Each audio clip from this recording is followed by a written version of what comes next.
Този поздрав е за двама братя, за Аяз и Арас, за силата, която не се чупи.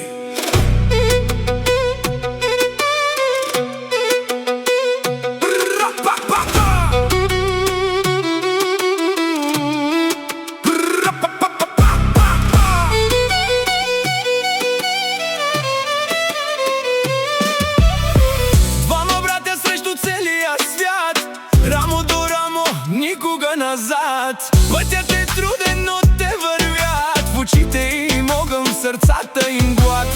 Когато паднеш, аз ще те вдигна. Когато се губиш, ще ти покажа пътя. Кръвта ни свързва, съдбата ни зове. Каквото и да стане, сме заедно, нали?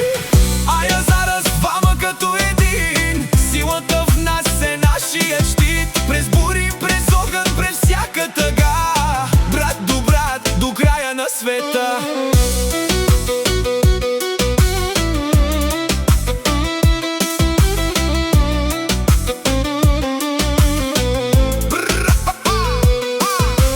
Няма страх, когато сме двама. Всяка рана минава, всяка болка отминава.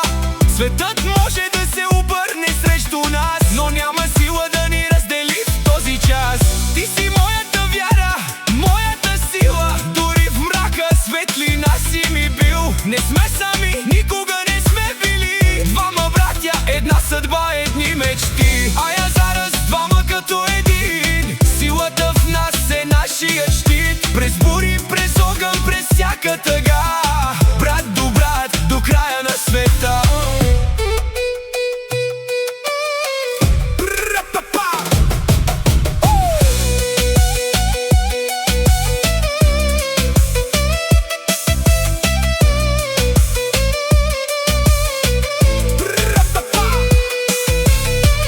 Ако денят някога свърши в мрак, ще вървим заедно, крачка по крачка пак. Защото братството не е просто дума, то е вечност, то е сила.